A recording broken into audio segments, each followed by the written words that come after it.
A meteor crashed through their dormitory. They were finished, there was no way they could afford the repairs. They tried to cover the hole with a sofa, but one roommate's foot went straight through.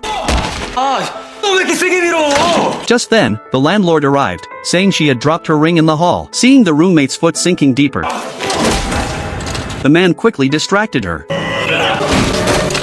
Facing a landlord 30 years older than him, he lied that he liked her. To his surprise, she agreed. To keep her from discovering the hole in the ceiling, he agreed to go on a date. But he felt guilty and decided to tell her the truth. On the way back, just as he was about to speak, her eldest son appeared, thick thighs, strong arms. If he said no today, he might end up in the hospital. Before he could recover, her second son appeared, wearing a judo uniform with a black belt. One punch from him could be fatal. Faced with the two strong sons, the man leaned against the landlord's shoulder. His friends laughed when they saw him. At 20 years old, he already had two 30-year-old sons. At that moment, he got a call from a friend offering him a part-time job. To earn the repair money, he agreed without hesitation. He had been a bar singer, but this time he was to host a wedding. When he saw the bride, he hid. He could not let her see him. Back in school, a transfer girl had once turned her head, and every boy had been captivated. From that day, he had been obsessed with her. Seeing his high school goddess again, he could not let her see him down on his luck. No matter the pay, he would not take the job. But when his friend raised the offer to 2 million won, he had no choice but to agree. To avoid being recognized, he put a paper bag over his head. Meanwhile, a shocking news report appeared on television. The meteor that had hit their home days ago was worth 5 billion. They no longer needed to worry about repair costs. His roommate contacted a buyer, and they went to the agreed hotel only to find that the high school goddess was getting married there. They decided to sneak into the wedding. At the wedding, the man sang blessings for the bride with his head covered. But halfway through, someone shouted that the groom was bankrupt. The next second, debt collectors rushed in. In the chaos,